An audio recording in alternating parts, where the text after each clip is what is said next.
और देखिए मैं आपको दिखाता हूं कि आप ये जो क्वेश्चन अभी अभी किए उसका सपोर्टिंग जो स्टेटमेंट है वो किस तरीके से लिखेंगे।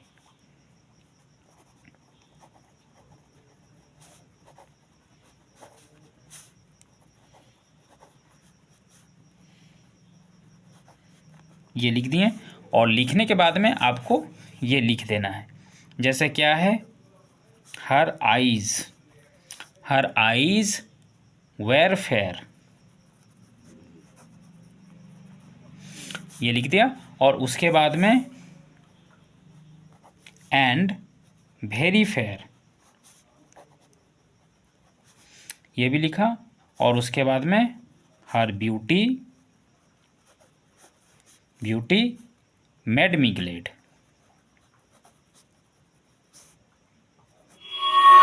हेलो स्टूडेंट्स, आप सभी का मेरे चैनल में फिर से स्वागत है। और आज का जो वीडियो है, इस वीडियो में हम VR7 लेसन 3 जो है हमारे 7 क्लास का, उसका जितना भी एक्टिविटी है वो हम आज बनाने जा रहे हैं। तो वीडियो बहुत ही अच्छा होगा, आप इसे शुरू से अंत तक देखिए। तो फिर चलिए हम शुरू करते हैं एक्टिविटी 1 से। Choose the correct answer from the given alternatives. यानी हमें 3 अल्टरनेटिव्स दिए गए हैं और इन अल्टरनेटिव्स में से हमें चुनना है कि कौन सा जो आंसर है वो सही है। फर्स्ट का जो क्वेश्चन है क्या है कि the little girl whom the poet met was, यानी जो छोटी सी लड़की जिससे कवि मिला था वो कितने वर्ष की थी। 7 वर्ष की थी, यानी 7 साल की थी, 8 साल की थी, या फिर 9 साल की थी। तो हम यहाँ पर जैसे कि हमने इसमें पढ़ा, देखिए आप यहाँ पर देख सकते हैं, मैं आपको दिखा सकता हूँ। यहाँ पर लिखा हुआ है I met a little cottage girl, she was 8 years old. तो आप सीधी सी बात है यहाँ पर आप टिक कर सकते हैं किस पे, तो सेकेंड वाले ऑप्शन पे। ओके, तो हम इस पे टिक करेंगे। चलिए उसके बाद बी का, द गर्ल लोस्ट। गर्ल जो है वो खो दी थी। क्या खो दी थी? तो 2 brothers, 2 sisters, A brother and A sister. तो आप थर्ड नंबर पे टिक कर सकते हैं, ए ब्रदर एंड ए सिस्टर। इसके लिए भी मैं आपको दिखा देता हूँ क्यों, क्योंकि आप यहाँ देख सकते हैं, देखिए लास्ट में आपको मिल जाएगा those 2 are dead. Okay, those 2 are dead, ये आप यहाँ भी देख सकते हैं। देखिए यहाँ पर भी दिया हुआ है 2 of us in the churchyard lie, my sister and my brother। तो ये जो है स्टेटमेंट इसको प्रूव करता है। सी में the distance between her house and the burial ground was only. तो देखिए इसमें क्या बोला जा रहा है कि उस लड़की का घर और बरियल ग्राउंड, यानी जो जिसे हम कब्रिस्तान कहते हैं, उसके बीच की दूरी कितनी थी? तो उसके बीच की दूरी जो थी वो 12 स्टेप थी। आप देख सकते हैं, इस पर टिक कर सकते हैं, आपको मैं दिखा दे रहा हूँ। देखिए यहाँ पर देख सकते हैं, there grapes are green they may be seen, the little maid replied 12 step or more from my mother's door and they are side by side. तो यहाँ पर आप देख सकते हैं 12 स्टेप लिखा हुआ है। ये इस बात को दिखाता है कि उस लड़की का घर और जो ग्रेव यार्ड है वो 12 स्टेप की दूरी पर है। देखिए तो अब हम एक्टिविटी 2 को करेंगे। एक्टिविटी 2 में देखिए क्या लिखा हुआ है, identify which of the following statements are true and which are false. इसमें आपको पहचानना है कि कौन सा जो स्टेटमेंट है इन तीनों में से यानी प्रत्येक में आपको लिखना है कि कौन सा ट्रू है और कौन सा फॉल्स है। Give a supporting statement for each of your answers. और इसमें आपको इसके ट्रू और फॉल्स होने का एक सपोर्टिंग स्टेटमेंट भी देना है, जैसा कि आप करते आ रहे हैं। पिछले क्लास में भी आपने किया है, 6 क्लास में। ओके, तो देखिए क्या लिखा हुआ है, the little girl was good looking. तो आप यहाँ पर देख सकते हैं कि बोला जा रहा है कि वो जो लड़की थी, छोटी लड़की, वो दिखने में अच्छी थी। तो वाकई इसे हम ट्रू कर सकते हैं और इसका जो सपोर्टिंग स्टेटमेंट है वो भी मैं आपको दिखा रहा हूँ। तो इसे हम क्या करेंगे, इसे हम करेंगे ट्रू। ओके, इसे हम ट्रू करते हैं। और देखिए अब हम स्टेटमेंट को देखते हैं। देखिए सपोर्टिंग स्टेटमेंट जो है यहाँ पर आप देख सकते हैं, her eyes were fair and very fair. आप चाहें यहाँ से लिख सकते हैं, देखिए, और her beauty made me glad. ये जो स्टेटमेंट है ये इसका पहले वाले के लिए यानी ए का ये सपोर्टिंग स्टेटमेंट है, तो आप इसे लिख सकते हैं। इसके बाद बी का देखिए, 5 of her brothers and sister were dead. क्या ये सही है? इसमें बोला जा रहा है कि उनके भाइयों और बहनों में पांच जो थे ना, यानी 5 लोग भाई बहन वो मर चुके थे। लेकिन नहीं, ऐसा नहीं था, पाँचों के 5 नहीं मरे थे, यानी 5 भाई या बहन में से नहीं मरे थे। मरे कितने थे? तो सिर्फ 2 मरे थे। इसका भी स्टेटमेंट मैं दिखा रहा हूँ, इसे आप क्या करेंगे? फॉल्स करेंगे। ओके, देखिए स्टेटमेंट में हम जाते हैं। देखिए इसका स्टेटमेंट आप यहाँ देख सकते हैं, दोज 2 आर डीड। ओके, आप यहाँ से चाहें तो ये पूरा का पूरा यहाँ तक लिख सकते हैं, दोज 2 आर डीड, या तो but they are dead, those 2 are dead, their spirits are in heaven. आप ये लिख सकते हैं। ओके, तो ये हो जाएगा बी का। अब देखिए ये जो सी का है उसमें क्या है, the graves were covered with green grass. ये ट्रू है। इसका मतलब क्या है कि ग्रेप जो था यानी कब्रें जो थी, were covered with green grass, यानी हरे हरे घास से ढकी हुई थी, यानी ढक गई थी। तो ये भी ट्रू है क्योंकि हम इसका स्टेटमेंट देख सकते हैं। चलिए दिखाते हैं। देखिए सी के लिए स्टेटमेंट है, there grapes are green they may be seen. तो आप ये सपोर्टिंग स्टेटमेंट लिख सकते हैं। और देखिए मैं आपको दिखाता हूँ कि आप ये जो क्वेश्चन अभी अभी किए उसका सपोर्टिंग जो स्टेटमेंट है वो किस तरीके से लिखेंगे। देखिए ये जो आप एक्टिविटी 2 जो अभी आपने किया, इसका सपोर्टिंग स्टेटमेंट आपको लिखना है। कैसे लिखना है? तो देखिए जैसे फर्स्ट का क्वेश्चन मैंने यहाँ पर लिखा है, ये हमारा क्या था? ट्रू था। ये ट्रू करेंगे और आपको आंसर पे ये जो है ना ये आपको लिखना है, क्योंकि ऐसा भी है कि आप इसे चेंज कर अपने शब्दों में नहीं लिख सकते हैं। इसी कारण से आप क्या करेंगे कि डायरेक्ट पोएम में जो लाइन इसको प्रूव करता है कि ये जो स्टेटमेंट है ये ट्रू है या फॉल्स है, तो इसका सपोर्टिंग स्टेटमेंट जो है आप उसके नीचे लिखेंगे। जैसे ये जो सपोर्टिंग स्टेटमेंट है ये ए के लिए है, तो हम इसको यहाँ लिख सकते हैं। देखिए यहाँ ऐसे लिखेंगे, पहले हम यहाँ पर लिख देंगे सपोर्टिंग स्टेटमेंट।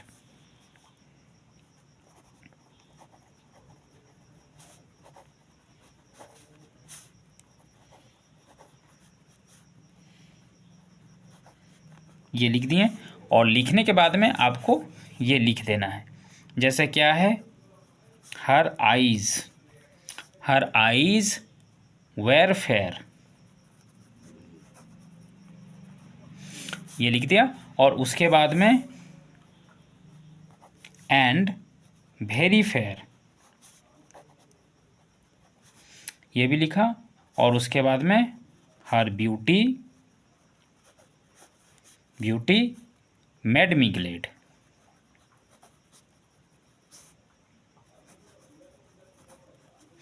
तो ये जो है स्टेटमेंट मैंने लिख दिया। तो आपको बिल्कुल स्टेटमेंट जो है ना बिल्कुल इसी तरह से लिखनी है। अब स्टेटमेंट तो मैंने टिक कर दिया है, बस आपको क्या करना है, आपको सिर्फ इसी तरीके से अपने ये जो आपका जो ये बी का जो है इसमें भी आप स्टेटमेंट को यहाँ पर लिख सकते हैं। आपको पहले सपोर्टिंग स्टेटमेंट लिखना है और उसके बाद इसे यहाँ पर लिख देना है जो भी आपने अंडरलाइन किया है। ओके, चलिए तो अब एक्टिविटी 3 को करते हैं। Look at the first 4 lines. पहले आप जो बताया गया इसमें लाइन दिए हुए हैं 1 2 3 4, और इसे आपको पहले पढ़ना है और समझना है। तो क्या समझना है, देखिए समझते हैं। A simple child, okay, a simple child, इसमें मीनिंग जानने का कोई ज़रूरत नहीं है, आप पहले इसको समझिए। That lightly draws its breath, इसे हम क्या पढ़ते हैं? ब्रीथ। उसके बाद देखिए and feels its life in every limb. उसके should it know? Of death okay नो ऑफ दिथ, ओके, अब यहाँ पर क्या है कि where is the similarity, the word breath rhymes with death. Okay, अब यहाँ पर बोला जा रहा है सिमिलरिटी क्या है, राइम में सिमिलरिटी। कहने का मतलब है कि जब हम कोई चीज़ को पढ़ते हैं और उसका जो लय होता है यानी राइम्स होता है एक जैसा, तो हम वैसे शब्दों को राइमिंग वर्ड्स कहते हैं। ओके, यानी जैसे देखिए यहाँ पर ब्रीद है, यहाँ पर दिथ है, तो ये दोनों का क्या है कि आप यहाँ पर देख सकते हैं। देखिए EATH, इस स्पेलिंग को ध्यान दीजिए, EATH। उसी तरह यहाँ भी आप देख सकते हैं EATH, तो ये एक राइम्स बनाता है। तो बस इसी तरह के वर्ड्स में क्या है कि इन वर्ड्स में, इन दोनों वर्ड्स में ये सिमिलरिटीज है, तो इसे हम राइमिंग वर्ड्स या राइम्स कहते हैं। तो फाइंड वर्ड्स फ्रॉम द, अब आपको इंस्ट्रक्शन दिया गया है, फाइंड वर्ड्स फ्रॉम द, यानी ऐसे ही वर्ड्स को आपको ढूंढने हैं। कहाँ से? From the poem that rhymes with the given words. ये जो वर्ड्स दिए गए हैं इसके साथ में जो राइम्स करता है। कहने का मतलब है कि इसके तरह ही उसे भी हम पढ़ेंगे, या इसमें जो स्पेलिंग है वो आपको उसमें भी दिखेगा। चलिए, तो जैसे यहाँ पर है क्या, कर्ल, तो कर्ल के लिए हम क्या लिख सकते हैं? तो देखिए हम कर्ल के लिए लिख सकते हैं GIRL। तो आप देख सकते हैं कर्ल, गर्ल। ओके, थोड़ा जूम कर दूं मैं। उसके बाद देखिए फिर क्या है, हेड।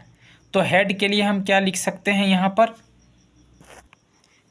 हेड के लिए हम लिखेंगे शेड, SAID। हाँ, आप ज़रूर बोलेंगे कि अब इसका जो स्पेलिंग है वो तो मिल नहीं रहा है, लेकिन मैं आपको दिखाऊंगा।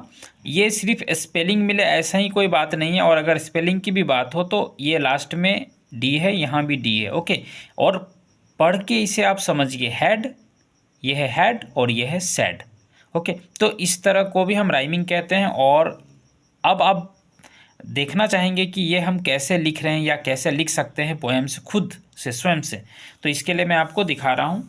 देखिए देखिए यहाँ पर क्या है, गर्ल। ओके, तो गर्ल किसके साथ राइम कर रहा है? कर्ल के साथ, इसलिए मैंने कर्ल का क्या लिखा, गर्ल। ओके, उसके बाद में फिर देखिए कर्ल का गर्ल हो गया, और उसके बाद यहाँ देखिए हेड लिखा हुआ है, तो हेड का क्या लिखा गया, सैड। ओके, तो इस तरह से आप जितने भी वर्ड है ना उसे आप ढूंढ कर लिख सकते हैं। मैं आपको दिखा रहा हूँ, आप प्रैक्टिस करके उसके बाद खुद भी कर सकते हैं। देखिए अब जो है ये क्या है, एयर। ओके, तो आप एयर का आप ढूंढिए टेक्स्ट में। देखिए एयर है यहाँ पर, और एयर के लिए आप देख सकते हैं यहाँ पर जो राइम्स है वो है फेयर। ओके, तो एयर के लिए आप फेयर लिख सकते हैं, एयर के लिए फेयर। अब उसी तरह से हम क्लेड के लिए क्या लिखेंगे? तो देखिए ये जो क्लेड है इसके लिए हम लिखेंगे GLAD, ग्लेड। ओके, उसके बाद फिर देखिए यहाँ पर बी है, बी के लिए हम क्या लिखेंगे, मी। ओके, और उसके बाद फिर क्या है, टेल। तो टेल के लिए क्या लिखें? टेल के लिए हम लिखेंगे ड्वेल, ड्वेल। ओके, और उसके बाद में फिर क्या है, लेड। तो लेड के लिए हम लिखेंगे, लेड के लिए हम लिखेंगे मैड, MAID, मैड।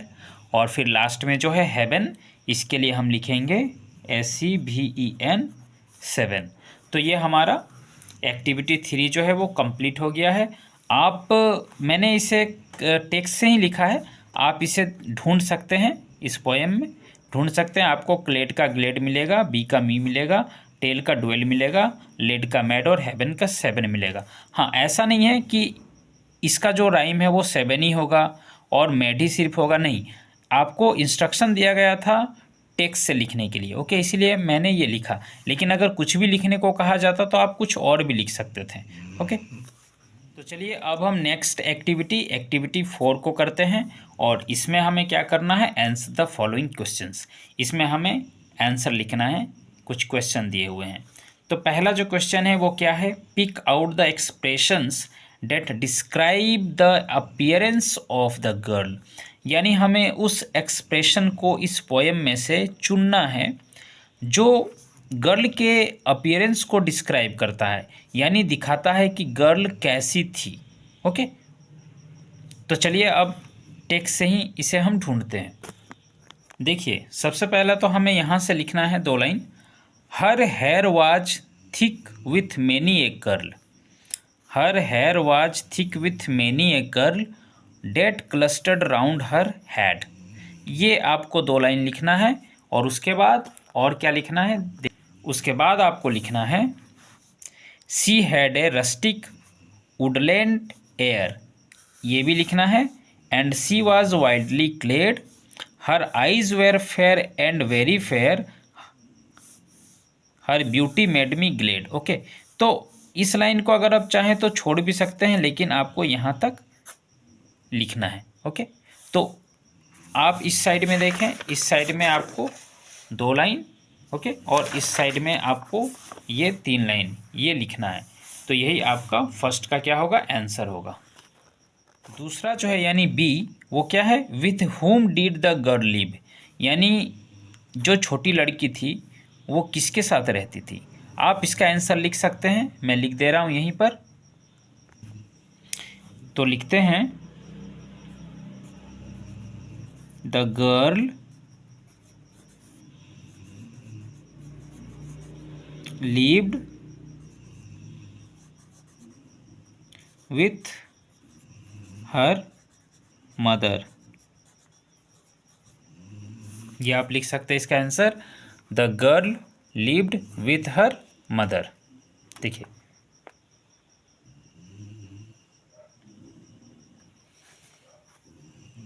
अब देखिए सी नंबर का जो क्वेश्चन है उसमें बोला जा रहा है या पूछा जा रहा है, what does the girl say about her living brothers and sister, यानी ये जो लड़की है वो अपने जीवित भाइयों और बहनों के लिए क्या कहती है। ओके, तो इसका आंसर हम लिख सकते हैं। तो देखिए, सी का जो आंसर होगा वो आप ये लिखेंगे, सी आंसर्ड। जैसे सी आंसर्ड अगर आपको यहाँ से लिखना है ना, तो आप ये लिख सकते हैं, और अगर आप बना के लिख सकते हैं तो बनाकर भी लिख सकते हैं। देखिए, she answered 7 are we and 2 of us at Conway dwell and 2 are gone to sea, ये लिखें।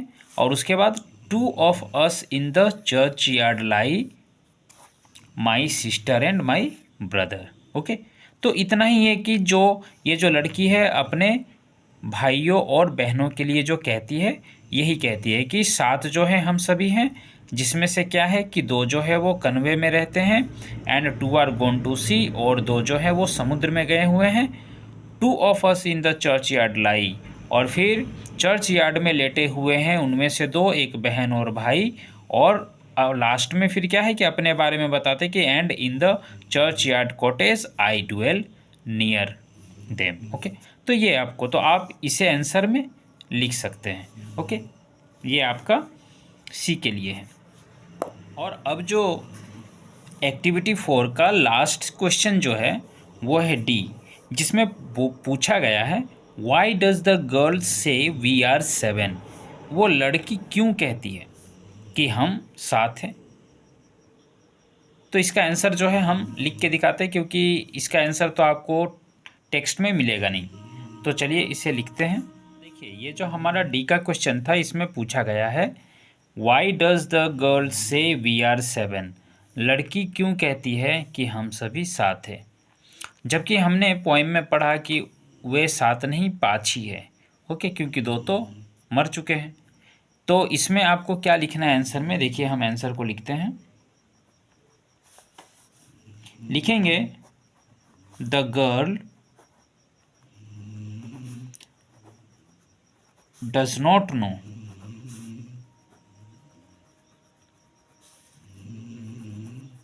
The difference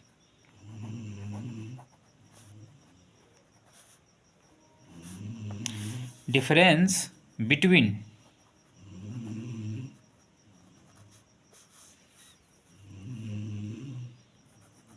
the death and life। यानी वो लड़की जो है वो डेथ यानी मृत्यु और जीवन के बारे में जो अंतर है इन दोनों के बीच में वो नहीं जानती है, नहीं समझती है, और इसीलिए वो कहती है कि वी आर 7। ओके, चलिए तो अब एक्टिविटी 5 को भी करते हैं। ओके, देखिए क्या लिखा हुआ है, make sentences with the following words. अब क्या करना है, ये जो वर्ड्स दिए हुए हैं इससे हमें सेंटेंस बनाना है। ओके, तो हम इस सेंटेंस को नोटबुक में बनाएंगे। तो देखिए एक्टिविटी 5 को करने से पहले ये जो dwell, clustered, rusty, grave, made, इन सब का जो मीनिंग है हमें जान लेना होगा। ओके, क्योंकि बिना मीनिंग, बिना अर्थ समझे हम किसी भी वर्ड का सेंटेंस नहीं बना सकते हैं। ओके, तो चलिए पहले इसके मीनिंग को हम समझते हैं। मैंने इसे पहले से लिख कर रखा है। देखिए, मेक सेंटेंसेस के लिए सबसे पहले क्या करना है कि आपको समझना है। देखिए, मैंने इसे हिंदी और बंगाली दोनों लैंग्वेज में लिखा है, ताकि अगर बांग्ला जानते हैं या फिर पढ़ते हैं तो आप ये भी समझ सकें। और हिंदी से भी लिखा है। देखिए, मेक सेंटेंस तो हम बाद में करेंगे, पहले इसे समझ लेते हैं। पहला जो है ये डुएल। डुएल का मतलब होता है रहना। ओके, डुएल का मतलब होता है रहना, जिसे बांग्ला में हम क्या बोलते हैं, बास कोरा। ओके, उसके बाद में फिर देखिए क्लस्टर्ड है। क्लस्टर्ड का मतलब क्या होता है, इकट्ठा होना। इकट्ठा होना यानी कहीं पर जमा होना, जैसे लोग जमा हो जाते हैं, भीड़ होना। ओके, और बांग्ला में इसे हम गुच्छो भी कहते हैं या फिर जनता, हिंदी में भी जनता कहते हैं। उसके बाद रस्टिक में आते हैं। रस्टिक का मतलब होता है ग्रामीण, जिसका अलग मीनिंग रूरल भी होता है, तो ग्रामीण हुआ, और इसे बांग्ला में भी हम ग्रामीण कहते हैं और असभ्य भी कहते हैं। उसके बाद में ग्रेव आते हैं। ये जो ग्रेव है, ग्रेव को हम हिंदी में कब्र कहते हैं और बंगाली में इसे हम समाधि कहते हैं और कबर भी कहते हैं। ओके, तो ये हुआ। और उसके बाद जो लास्ट का है ये मैड। मैड का ऐसे मीनिंग बहुत सारा होता है सभी का, लेकिन मैड का जो मैंने दो लिखा, एक लड़की और दूसरा नौकरानी। ओके, तो देखिए इसी तरह बंगाली में भी इसे हम दासी और बालिका कह सकते हैं। तो आप लड़की से भी बना सकते हैं, यानी लड़की को यूज़ करके भी बना सकते हैं सेंटेंस, और नौकरानी को भी। ओके, तो आप पे डिपेंड करता है आप किस तरह के मीनिंग को लेकर इस पे सेंटेंस बनाएंगे। ओके, तो चलिए अब हम सेंटेंस को बनाते हैं। देखिए, तो पहला जो ड्वेल है, जिसका मतलब रहना होता है, तो इसे हम लिख सकते हैं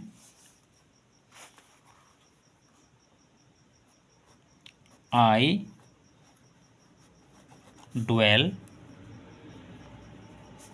इन a village. I dwell in a village. Okay, उसके बाद दूसरा जो है क्लस्टर्ड, इसमें हम लिख सकते हैं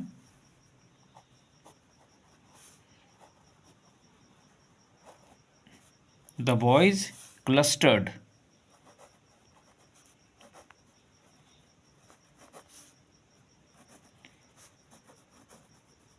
टू प्ले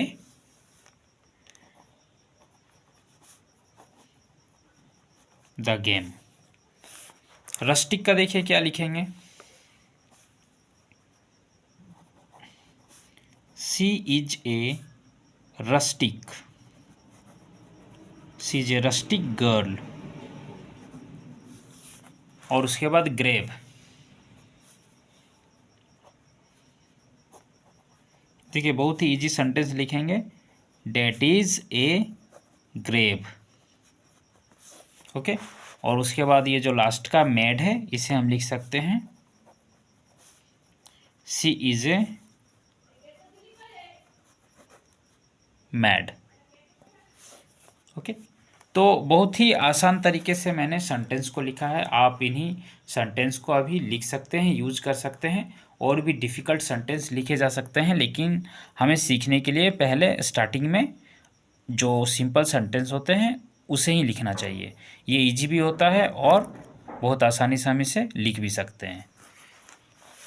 तो अब जो हमें करना है वो एक्टिविटी 6, लेकिन इस एक्टिविटी को मैं अब अपने दूसरे वीडियो में करूँगा, यानी अपने नेक्स्ट वीडियो में करूँगा।